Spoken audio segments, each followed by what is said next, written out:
नमस्कार। मैं डॉक्टर मौसी Meena, assistant professor, department of zoology. आज हम एक्स्ट्रा एम्ब्रोनिक मेम्ब्रेन्स या अतिरिक्त भ्रूणीय झिल्लियों के बारे में देखेंगे। यह टॉपिक बीएससी पार्ट 3, पेपर 3 और यूनिट 5 का है। एक्स्ट्रा एम्ब्रोनिक मेम्ब्रेन या अतिरिक्त भ्रूणीय झिल्लियों की परिभाषा क्या है या किसे कहते हैं? तो ये एक्स्ट्रा एम्ब्रोनिक मेम्ब्रेन है। ये एक एम्ब्रियो को डेवलपमेंट को असिस्ट करती है। और ये कहाँ होती है?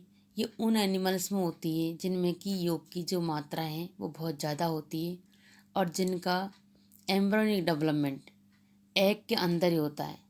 उनमें एक्स्ट्रा एम्ब्रोनिक मेम्ब्रेन पाई जाती है।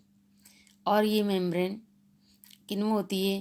ह्यूमन टू इंसेक्ट्स, इंसेक्ट से ह्यूमन तक सभी में पाई जाती है। ये एनिमल जिनमें डेवलपमेंट के दौरान अगर एक्स्ट्रा एम्ब्रोनिक मेम्ब्रेन का फॉर्मेशन होता है उन्हें एमनियोटा कहते हैं। और एमनियोटा में कौन कौन से एनिमल थे? रेप्टाइल्स, बर्ड्स और मैमल्स। ये सभी एनिमल्स में एक्स्ट्रा एम्ब्रोनिक मेम्ब्रेन्स पाई जाती हैं। ये क्या करती है? ये न्यूट्रिशन, गैस एक्सचेंज और वेस्ट रिमूवल, इन सभी का काम एक्स्ट्रा एम्ब्रोनिक मेम्ब्रेन द्वारा किया जाता है एम्ब्रियो के लिए। इन रेप्टाइल्स, बर्ड्स और मैमल्स, इन एनिमल में ब्लास्टोडर्म एक डिस्क के रूप में पाई जाती है और इस डिस्क का जो मिडिल पार्ट है वो ट्रांसपेरेंट होता है। उसे एरिया पेलेसुडा कहते हैं। और इसका शेष जो पार्ट होता है वो नॉन ट्रांसमिट होता है और उसे कहते हैं एरिया ओपेका। और इस जो नॉन ट्रांसपेरेंट होता है एरिया ओपेका, इसके द्वारा ही एक्स्ट्रा एम्ब्रोनिक मेम्ब्रेन का डेवलपमेंट या फॉर्मेशन होता है। और ये मेम्ब्रेन्स एम्ब्रियो के फॉर्मेशन में कोई सपोर्ट नहीं करती, लेकिन ये एम्ब्रियो के डेवलपमेंट में हेल्प करती है। जैसे कि ये सभी काम करती है न्यूट्रिशन, गैस एक्सचेंज और वेस्ट रिमूवल। इन सभी का काम एक्स्ट्रा एम्ब्रियोनिक मेम्ब्रेन के द्वारा किया जाता है एम्ब्रियो के लिए। हम यहाँ टाइप्स ऑफ एम्ब्रियोनिक मेम्ब्रेन या एम्ब्रियोनिक मेम्ब्रेन्स के प्रकारों के बारे में देखेंगे। तो ये 4 टाइप्स की होती है। एमनियोन, सेकंड कोरियन और थर्ड योक्सेक और फोर्थ है एलेंटोइस। एम्ब्रियोन मेम्ब्रेन होती है वो क्या करती है? ये एम्ब्रियो को कवर करती रहती है और एम्ब्रियो की जो मैकेनिकल सॉक्स होते हैं उनसे प्रोटेक्ट करती है। और सेकंड है कोरियन, कोरियन को सिरोसा भी कहते हैं। यह एम्ब्रियो की सबसे आउटर लेयर होती है। और थर्ड है योक्सेक, तो यह क्या करती है? एक योग से फुलफिल्ड रहती है और योग से फिल्ड होने का ये क्या करती है? एम्ब्रियो के रेस्पिरेशन ऑर्गन और डाइजेशन ऑर्गन का फंक्शन भी करती है। लास्ट है एलेंटोइस, इसे एम्ब्रियो के यूट्रस के रूप में भी माना जाता है। इसमें क्योंकि एम्ब्रियो के नाइट्रोजिनस बेस्ट प्रोडक्ट होते हैं वो स्टोर हो जाते हैं। तो इनमें क्या कहते हैं? एमनियोन और कोरियन होते हैं, उनका फॉर्मेशन तो एक्टोडर्म और सोमेटिक मेसोडर्म के द्वारा होता है। और जो एलेंटोइस और योगसेक का फॉर्मेशन होता है वो एंडोडर्म और स्प्लैंक्निक मेसोडर्म के द्वारा होता है। अब हम यहाँ देखेंगे development of extra embryonic membrane या अतिरिक्त भ्रूणीय झिल्लियों का डेवलपमेंट के बारे में देखेंगे। तो इनका सभी का डेवलपमेंट कैसे होता है? तो यहाँ पर डेवलपमेंट ऑफ एमनियोन और कोरियन और डेवलपमेंट ऑफ योगसेक और लास्ट है डेवलपमेंट ऑफ एलेंटोइस। तो ये development of extra embryonic membrane है, इसके अंतर्गत हम देखते हैं कि जो न्यूरोलेशन के दौरान जो लेटरल प्लेट्स होती है वो मेसोडर्म से विपाटित होकर के होता है। उसमें एक्सटर्नल सोमेटिक मेसोडर्म और जो इनर की साइड में होता है स्प्लैंकी मेसोडर्म, उनका फॉर्मेशन करती है। और दोनों जो मेसोडर्मल कवर्स होते हैं उनके मिडिल में जो बॉडी कैविटी होता है उसका स्पेस पाया जाता है। और इनमें क्या होता है? जो सोमेटिक मेसोडर्म और एक्टोडर्म को एक कंप्लीटली रूप से क्या कहते हैं, इनको सामूहिक रूप से कहते हैं सोमेटोप्लूरल। कायिक मेसोडर्म और एक्टोडर्म को सोमेटोप्लूरल। और डेवलपमेंट के दौरान ये क्या होता है कि सोमेटोप्लूरल और स्प्लिंकोप्लूरल ये पूरे योग के चारों तरफ फैल जाता है। और जैसे जैसे एम्ब्रियो का बॉडी ग्रोथ करती है तो ये एक्स्ट्रा एम्ब्रियोनिक मेम्ब्रेन है, उनका हेड फोल्ड, टेल फोल्ड और लेटरल लिमिटेड जो मार्जिनल फोल्ड होते हैं उनके द्वारा वो सेपरेट हो जाती है। और इसके बाद में क्या करती है, सोमेटोप्लूरल और स्प्लिंकोप्लूरल होती है, वो ये इन चारों एक्स्ट्रा एम्ब्रियोनिक मेम्ब्रेन इसमें डेवलप्ड हो जाती है। अब हम इस डायग्राम के द्वारा देखेंगे डेवलपमेंट ऑफ एम्नियन एंड कैरियन। इसके साथ साथ हम फंक्शन भी देखेंगे, इसके एम्नियन और कैरियन के फंक्शन क्या क्या होते हैं।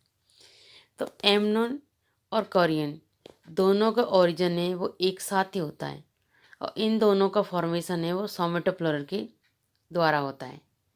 और इनका ओरिजिन के 30 आवर्स बाद में सोमेटोप्लूरल एम्ब्रियो के जो चारों ओर जो डबल फोल्ड्स होते हैं उनके रूप में ये क्या होती है, डेवलप होकर और इन दोनों ही मेम्ब्रेन्स का फॉर्मेशन करते हैं। तो प्राइमरी फोल्ड होते हैं वो हेड पार्ट्स में फॉर्म होते हैं जिसे कि एमनियोटिक हेड फोल्ड कहते हैं। और ये हेड फोल्ड धीरे धीरे पीछे की ओर बढ़ते जाते हैं। तो एम्ब्रियो के जो लेटरल में भी एमनियोटिक लेटरल फोल्ड फॉर्म होते हैं।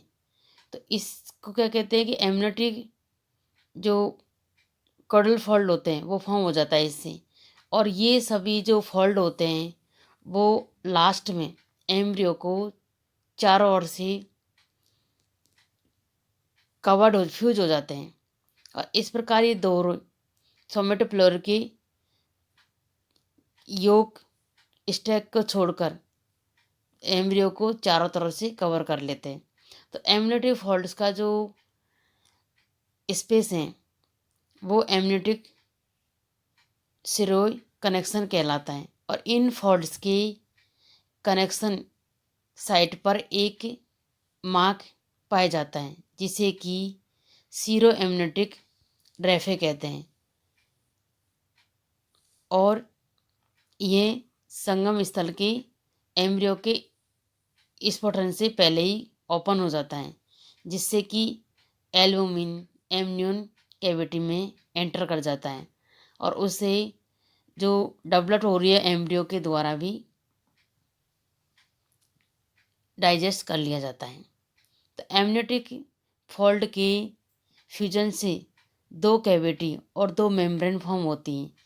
तो जो इनर साइड के होते हैं वो सोमेटोप्लूरल कवर का मॉडिफिकेशन एमनियन में, और जो आउटर कवर का जो मॉडिफिकेशन है वो कोरियन में हो जाता है। तो एम्ब्रियन और एमनियन के जो मिडिल में एक कैविटी फॉर्म होती है उसको एमनियन कैविटी कहते हैं। और इसके अलावा एमनियन और कोरियन के बीच में जो एक गुहा होती है उसे कोरियनिक कैविटी कहते हैं।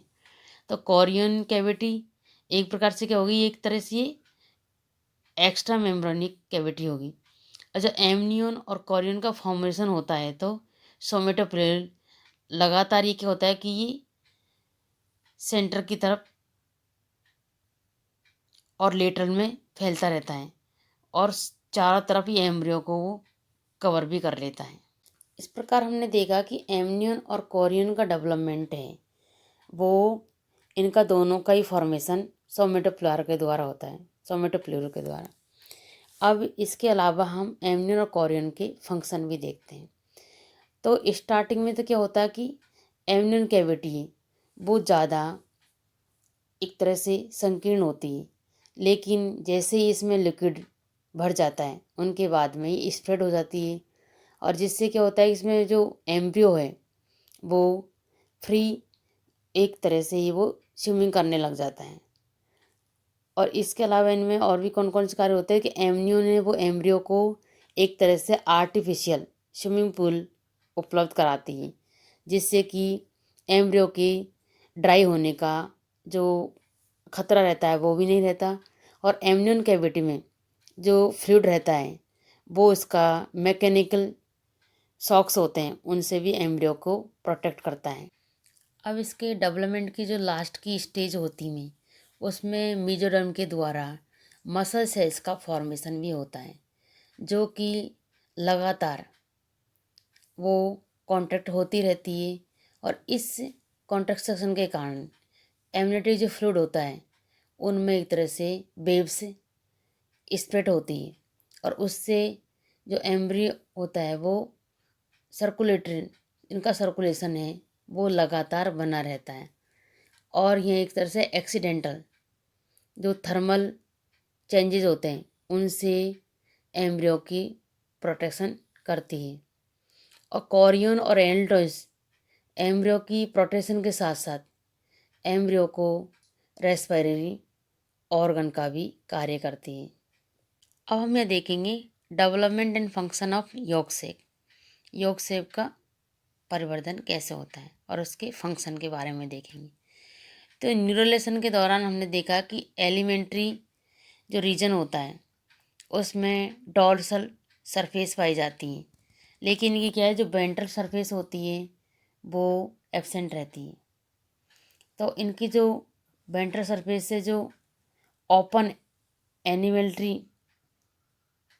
कैनाल का जो एरिया होता है वो योग सेक से के ऊपर स्थित होता है। तो स्प्लैंकोन्यूर जो होती है वो धीरे धीरे हॉल योग सेक को चारों तरफ से कवर्ड कर लेती है। तो योग सेक सबसे पहले क्या है कि बनने वाली जो एम्ब्रॉयनी की मेम्ब्रेन होती है, तो जैसे जैसे स्प्लैंकोप्ल्यूर एक दूसरे को और की मूवमेंट करती है तो एलिमेंट्री कैनाल के सरफेस का फॉर्मेशन होता है, और ये फोल्ड कंप्लीटली फ्यूज नहीं होते बल्कि एक छोटा स्पोर और एक योग डक्ट के रूप में योग सेक में ओपन होता है। और एक बार जब इनके द्वारा एलिमेंट्री कैनाल की बॉल फॉर्म हो जाती हैं तो योग सेक कैविटी और एलिमेंट्री कैनाल के साथ योग स्टॉक के साथ भी ये जुड़ी रहती है। इनमें क्या होता है कि योग सेक कैविटी डायरेक्ट रूप से तो ये एलिमेंट्री कैनाल से जुड़ी रहती है, लेकिन ये क्या है कि योग सर्कुलेशन इस पथ के द्वारा भी नहीं होता, लेकिन इनमें योग सेक की जो एंडोडर्म फोल्ड है उनका फॉर्मेशन करती है, जिन्हें कि योग सेक सेप्टा भी कहते हैं।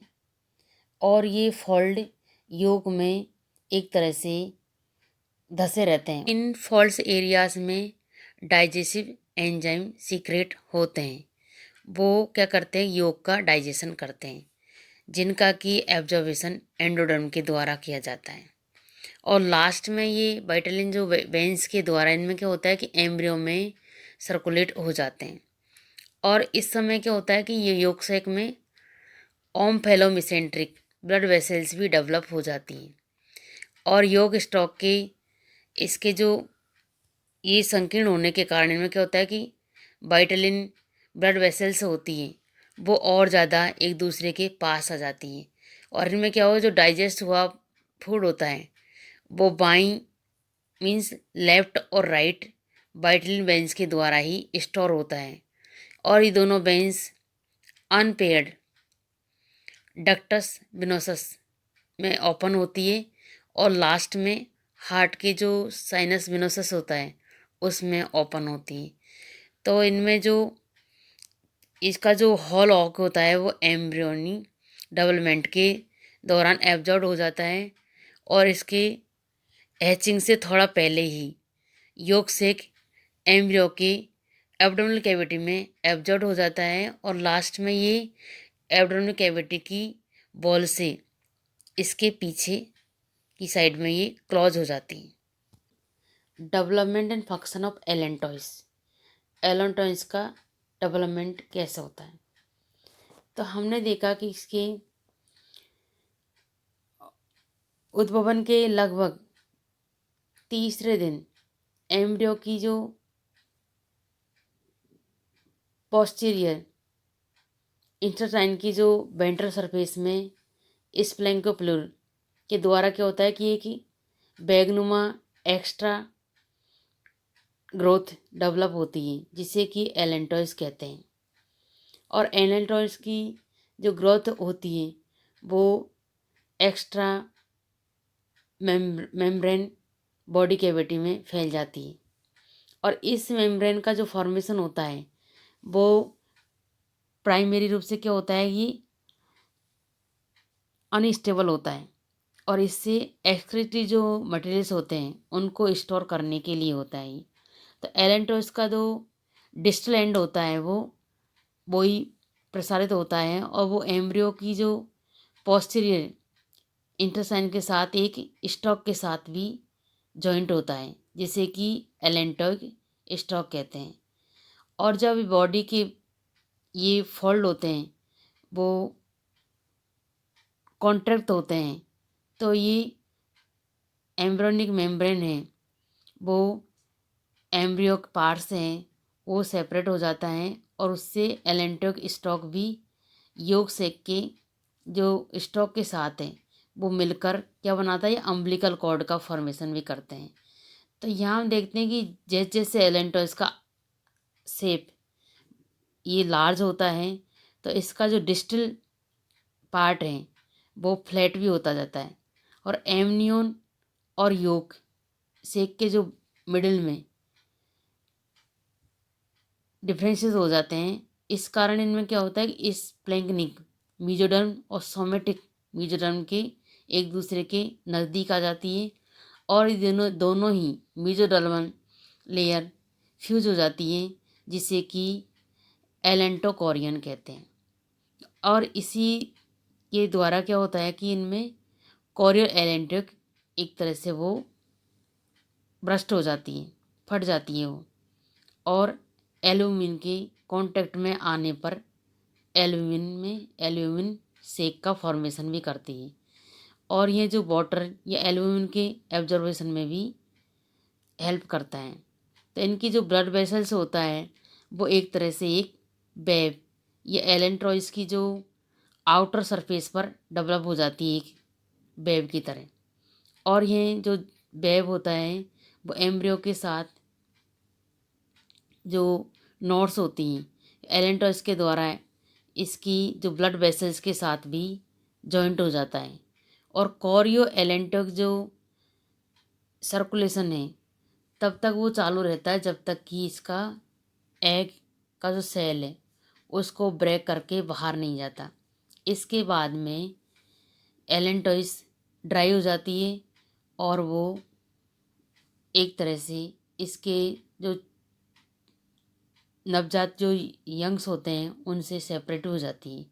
और इसके हैचिंग के समय एलेंटोइस में क्या होता है कि उसमें वेसल्स एलेंटोइक स्टॉक से भी सेपरेट हो जाते हैं और वो एक तरह से ब्रेक हुए कि सेल के साथ भी लगा रह सकता है।